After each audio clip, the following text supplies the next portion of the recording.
36 three-point attempts in those 3 wins. Fouls here in the second. Now goes down low, gets inside and banks it home. Embiid seeing the double team, and that smooth jumper rattles around and towards to Embiid. Embiid gets inside, gets knocked down, banks it home, gets it down low against Keita. Falling away, shot is up and good. More touches in general, being the focal point of that offense, and he absolutely played his best basketball. Embiid again, once again, dominating down low.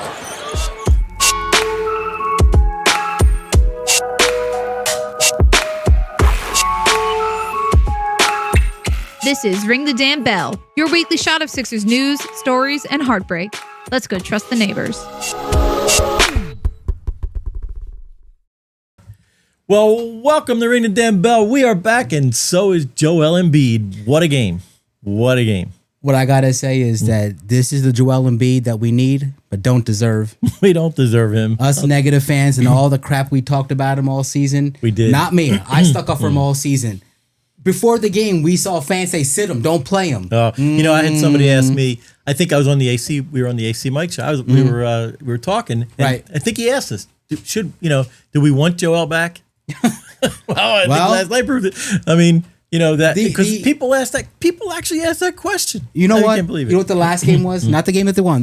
That was his ramp up game from having appendectomy surgery 2 weeks ago. I think it's 19 days out. 19 days, 19 2.5 days weeks. out. The guy, and he comes back and destroys the Celtics single-handedly. Unbelievable. But hey, before we get started, let's hear it. Today is April 29th. Okay, Flyers. Yes. Close that game. Yes, the Flyers guys. out of Gritty got it. Gritty got it. Let's do it. Not big time hockey fans, but we're Philadelphia fans. We need Philly to close out this series. They were up 3-0, Sanoj. Yeah, now it's 3-2, now right? It's 3-2. So and we'll they're see. playing in Philly though, right? Yeah, and it was kind of a fluke goal that they that third goal got scored to them last night. It was kind of or the night before. Go Fly, guys. We'll see. Go Flyers. But we're here to talk about Sixers. We are now down 3-2, and coming back to Philly. Let's talk about the game, though, here, because it was a tale of two games, right? First half, second half, completely different game, and completely different Joel Embiid in the first half. But I'm going to ask you a question. We'll talk about the first half, talk about how everybody did. You know, it's well known now. We're a day out from the game. All the podcasters are out there. The talking heads are talking about it. You know, everybody knows what happened at this point in time. Big adjustment in the second half. Was that adjustment a Nick Nurse adjustment, or was that a Joel Embiid, I'm just doing something different? I find it very hard to believe that at halftime the players were listening to Nick Nurse. I imagine that Nick Nurse was off in a seat somewhere eating ice cream while the rest of the team decided how to move forward in the second half because that guy is not helping. And I think they said Embiid said himself, I'm going down low. I'm going against Keita and I'm going against Vucevic and we're going to tear this team apart. Well, I'll tell you what, man, when he took the ball down in the low block, he was unstoppable. It was like Embiid from 5-10 years ago. It was a really great thing to see. Yeah, his mid-range, he's hitting his mid-range. When Joel's hitting that mid-range, that brings a lot of confidence. He wasn't hitting at the beginning of the game, but things changed. He shot 7 for 10 in the second half, 18 points in the second half. He finished with a plus 19. I mean, what a performance he had last night. They may have come across a strategy here. Now, as great as Embiid played in the second half, you saw by the end of the fourth, middle of the fourth, he was getting gassed and tired. He was. He had surgery 2.5 weeks ago. Yeah. And he had some complications, I heard, from that surgery, and he still came back. Stop questioning this man's heart. He's out there playing. But my point is, the first half, I felt was a little lethargic, wasn't moving around too much. The second half, he took over. I think the strategy here is now moving forward is Maxey, first half, go all out, get your points, score, get everyone around you tired, get your defenders tired. Give Embiid a little space to move around, get the feel of the game. Second half, it's Embiid's half now. Well, close out with Embiid, bang it and down low. So you really like a race car. You want him to be drafting that first half, save energy, then go hard in the second half. Just like in Days of Thunder, Tom Cruise, you cruise behind the guy behind you until it's time for you to take off. Yeah, well, we'll see. You know, one of the things I heard Joel talk about in his book, you know, their game plan was to put up a lot of threes, right? And they did. They shot more. They put up more attempts. Embiid said this? We have a little Corgi interference. But wait, when did Embiid say the plan was to jack up threes? He said that I saw him in a post-game interview that he said their plan was to put up a lot of threes. They wanted to put up threes. That first So half, they definitely didn't listen to Nick Nurse then in the second half. No, well, I don't know whether Nick Nurse changed the game plan or not, but Nick Nurse made an adjustment. Okay. they wanted to get up more threes, and they did, and they hit him. Now, is Boston now Boston made? Are they going to make any adjustments here in Game 6? Are they going to stay in drop coverage? Because they were, I mean, they really didn't contest the three that much in this game. I was kind of surprised. If you know the Celtics and the coaching staff, they're going to make adjustments. Obviously, they're probably a little on their heels right now, not expecting this was going to go to the next game. They thought they're going to close it out at home. So this is going to be very interesting to see how the Celtics navigate this. I think what's going to be more interesting is what do the Sixers do? Yeah. It's Which gonna be Sixers show up? Yeah. Are they going to keep banging down low? Now they have to worry about Embiid down low. What is their move going to be? Are they going to double team him down low now? He's the kick out. And now Maxey and all these guys have to hit threes, and they better hit them. Yeah, well, it's interesting. Embiid shot 7 threes in the first half, 1 in the second. Right, so he completely changed. We'll see. I mean, are they gonna? Will they make that adjustment here in Game 2? If Embiid, like I said, if Embiid's hitting those mid-range jumpers, that just adds another dimension, right? Remember what Harden used to say to him when they did the little 2-man game, little pick and roll. Joel get the ball around free throw line extended. You call it layup. Layup. And for Joel last night, second half, it was like a layup. That adds such another dimension. If he can hit that mid range from the free throw line, then go down in the block, and then throw a three up. Everyone, he can shoot threes. If you add all those dimensions, it's very difficult to defend that. Right. One thing I do want to mention though is that as a beast as Embiid was in the second half with his scoring, I think we have to give some flowers to some rebounding otherwise to other players on the team. Yeah. Embiid only had 4 rebounds. He did. Maxey had 10. Paul George had 9. It's an interesting stat. Let's hear it. Maxey led the team in rebounds. Joel led the team in assists. Last night? It's backward. It's just opposite, isn't it? Yeah. Whatever they got to do to win. I mean, they all stepped up. Another thing that you and I even discussed through text during the game was Edgecombe kind of fell off after his amazing game that he had in Game 2. It's nice to see him finally hit a few threes. Hit a few threes. The thing is, his field goal percentage is down, especially from the 3. But he's working his way through it, and he hit a very timely 3 yesterday. He did. He hit a couple. And I told you this. We went to both games at home, and I watched VJ at halftime. He came out early at halftime. I think I watched him miss like 12 threes in a row. Do you think with nobody on him? Do you think the intensity of the playoffs is getting in his head? I don't know. I mean, he just bad luck. Certainly the Game 2, it wasn't in his head in Game 2. I mean, so I don't know. He's young. You get a rookie, a 20-year-old rookie. You're up and down. Look at Maxey wasn't this consistent. Maxey would have 40-point games in his second and third year, but then he'd have a 4-point game. Stuff like that. So he's young. He's young. I do think we lose sight that he's a rookie sometimes. He's just a rookie. He's got so much raw talent. This is his first playoff series ever, and his Game 2 was one for the stars. His second game as a rookie, and what he did was 6 from 10 from the 3, 30 points, all those rebounds, 10 rebounds, I think it was. I think it was. So, if I was allowed to have my phone, I would tell you. I'm not allowed to have it. Producer rules. Keep complaining about it on air. It makes you look great. We have a let's say I got to use a polite term, a very tough producer. He's very difficult. So I don't have no problems with this producer. He seems like you do. Yeah, he does. Hey, so let's talk with a few other people. So how about Quentin last night? So Grimy, my wife calls him Grimy. Grimy had 18 points. Grimy finished at he finished at a plus 18. He had did he not have the defensive play of the day of the game last night? Brown. Yes, Brown. He did. He ran the backcourt. Yes. The way he got up on him and did not let up, and that eventually led to a bad shot by Brown, and we got the ball back. It did. Yeah. Well, wasn't it a shot clock violation, or was it just a bad shot? I think it was a bad shot. But he did eat up most of the clock by knocking the ball in the backcourt, and then full court pressed him the entire way. Yeah. I mean, all season long when we talked about Grimes, we were so up and down on him. Yeah. And he's showing up now when it matters the most. The one thing we would say often, though, his perimeter defense is pretty good. Yeah. And it's coming in timely now. Again, PG, his defense on Tatum or whoever he's switching off on, pretty good.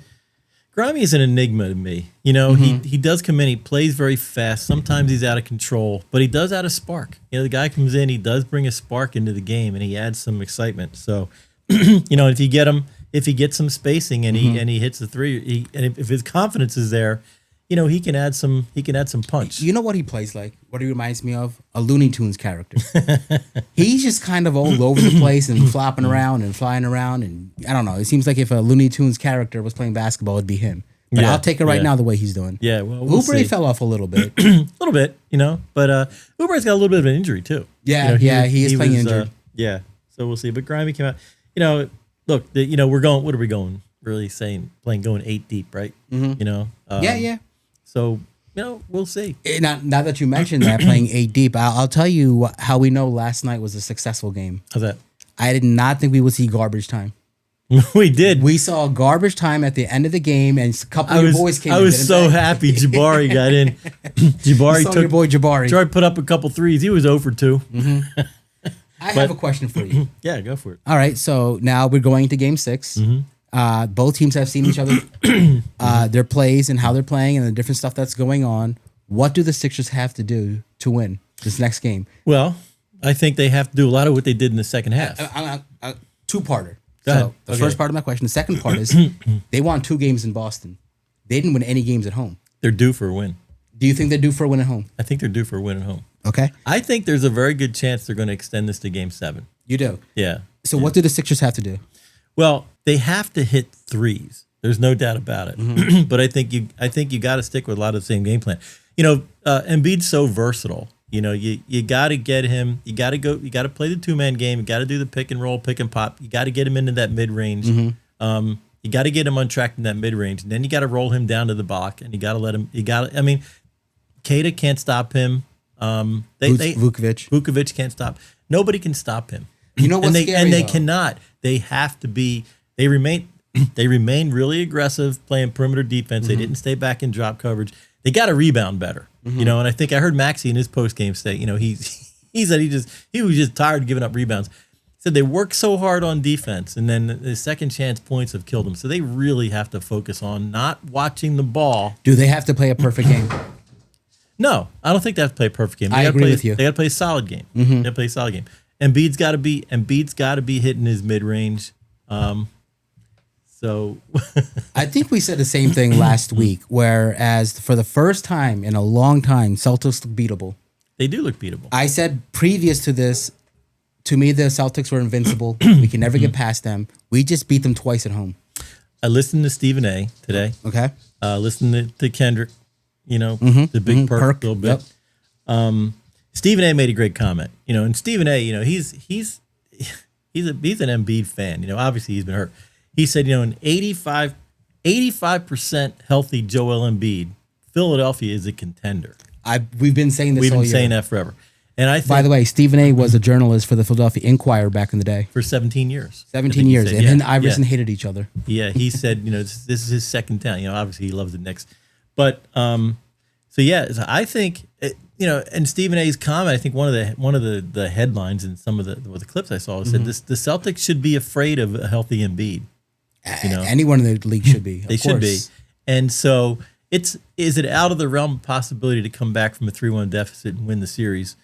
It's happened. It's like 8 one times. game at a time. It's more than that. It's one possession at a time, right? They have to rebound better. They have to play good perimeter defense. They can't let the off-duty cop Peyton Pritchard, just go wild and go off on him. The guy's going to shoot the friggin' lights out from the logo if you let him, right? So you got to stay up on him. You got to stay up on Tatum. And you know what? Jaylen Brown, I think they finally called a few. Does this guy push off every single time? He finally got called for it, didn't he? He got called for it a couple times. He finally got called for it. I don't understand the league and what they do. I know they changed some rules around because what Harden was doing. Something with the hand in the arm. It's like, but he pushes off. I think it's an offensive foul almost every time he goes into the lane. But the other side of the rule is that you have to give them space. You can't be so the defender has to give some space. He did get called for it a few times last time. Yeah. And Jordan Walsh, does this guy? We're at the game right. He's hooking Maxey's arm every possession. I don't understand it. How he doesn't get called for that. Well, we both watch a lot of NBA, and this is a very common thing. I know it's annoying when we're watching the playoffs and they're doing it to our players, but this is so common. It is. I just think it's under the bright lights in a tense playoff game. We're just calling it out more. It is, and you always think, you always look at the team stats and see the number of fouls, and and it's usually it actually is pretty even. I mean, I got to admit that, but it doesn't feel that way. It doesn't. I mean, we watch these games. I'm always very frustrated with the Sixers. Then I look at the box score. I look at whatever stats when I look at it. It's like, okay, it wasn't that bad. Yeah. We're just harder on our team because we love them so much. Well, you and I both were saying last night in the second half of the game that all of a sudden we got nervous. I got nervous. I think they can really win this game. Yeah, they really win it. It was probably the first game I actually got nervous for all year. Yeah. The second half, I was like, oh my God, they can win this game. Well, they think they're up by about 8 with about, I don't know, 5-6 minutes left to go. I said, I'm so nervous right now. I said, you know what makes me really nervous? I think they can win this game, and if they lose it now, it's going to hurt that much more. It's going to hurt that much more. I had that thing where just blow us out. It was nice. I'd rather just get blown out than lose by 1 in the last second. Yeah. Well, the other thing I heard too is Joel Embiid's hustle in the second half was contagious, right? I mean, everybody hustled. It's true. Half. They were getting to the 50-50 balls. They started to rebound better. But so let me throw that question back out at you. What do you think they need to do to win Game 6? Aggressive. Do not come out lethargic. Do not come out bored. Do not come out disengaged, because it does happen. Like the first half of yesterday's game, I felt like even though they kept it within striking distance, they felt disengaged. In the second half, they just came out aggressive. To win, I want to go back to what I said initially, is that the first half, make Maxey and Edgecombe the primary people. Paul George, make them do a lot of work. Second half, make Embiid the person. Put Embiid down low because his energy gets spent. Right. This is your Days of Thunder. This is my Days of Thunder. Cruise behind them for the first half. Save your energy, conserve it for the second half, and go all in. Yeah. Pound down there, take it to him. He did it last night. They can do it again. They have no answer for him, but he has to be engaged and have the energy to do it. I agree. I think the Celtics go 9. They got 9 guys that can hit threes, right? So you got to play perimeter defense. Celtics are more talented. They have more talent on their team than we do. Of course. Right? We're more physical. We can be more physical. And I think they got to take a very physical game to them tomorrow night. They got to be very physical. Got a lot of fouls to give at center, right? You got 18 fouls there to give at center. Bona's going to give him 5 if he gets in the game. Bona will give it in 2 seconds. He will. He will. I'm glad we haven't seen him lately. Yeah, I like him, but there's no did place for him. Did he even play last night? I don't think so. I don't think he got it in the game. He didn't get any garbage time, did he? I don't even know. I didn't even pay attention. No, by the time garbage time started, I was just elated they won. I wasn't paying attention. So we'll see. Well, look, tomorrow night is a big night. Tonight's a big night. Oh, hey, real quick. What do you think about Rob Thompson getting fired? Do you care? No. No. I'm all Sixers right now. All Sixers. Me too. I'm all Sixers right now. Is that a little bit of Flyers, but we'll see. What's your thoughts on him getting fired? I think it needed to happen. Yeah. Yeah, I think he lost the team. Yeah. And I think so before we sign off here. No. What? If the Sixers get to the second round, if they beat the Celtics and they lose the second round, is Nurse still here? If they get to the second round and lose, is Nurse still here? Yeah. Yeah. You think he's still here? I think he is, and I think Morey's gone. I think both are gone. I don't know. Oh, I know we're running out of time, but we got to talk about this. Yeah. Do you know who Josh Harris's advisor is? No, who is Bob Myers. Bob Myers. Bob Myers was the GM and president of operations at Golden State Warriors. That's his advisor, really? He's an advisor for Josh Harris now, and the scuttlebutt on the road is that if the Sixers flame out in the playoffs this year, he might step in. They said it's almost putting Morey on notice. Really? Well, I think Morey's gone. You think on his own 2 feet, or that would be a nice change. No, well, I think he's gone no matter what. Whether Myers comes in or not, I think he's gone. So we'll see. But anyway, we shall see what happens tomorrow night. We're on the triangle. Let's throw up the triangle so we can talk about that real quick. So we are in the we're in the hopeful. Are we starting to believe again corner? Where are you, son? You live in the disappointment corner. You answer first. I'm in the starting to believe again. So this is what they do to you, right? They're going to start to believe. You know what? In all honesty, I don't think we're going to win this series. I think there's a very good chance we're going to lose tomorrow night. And if we don't, I think there's a even better chance we lose in Game 7. I hope. Why I'm wrong. do I feel like we can win in Boston but not Philly for some reason? I don't know. I mean, that's just what they've been doing. Okay, my thoughts. But I lost my train of thought there. my thought is this: tomorrow night, I just want to see them play with heart, right? If we go aggressive. Leave it all out there on the court. If we go out there with a lot of heart and it's a tight game and we lose by a point in the last second Tatum jump shot, okay, I live with that. They get blown out, I'm going to be really, really disgusted. If they get blown out, at least we'll see the last of Nurse and hopefully more. The point there that could happen too. But yeah. So what are you going to say? What's your final thoughts here? To the question you asked, there's two sides of this, right? Mm-hmm. The hopeful side has definitely grown. Mm-hmm. Then I have the grounded side that's based in historical context. It's not on our side. Mm-hmm. My brain says this might not go in our way. My heart says we have a chance. And the whole point of me saying that is at least they gave us hope. We did not have hope before the series started. No, or after Game 4.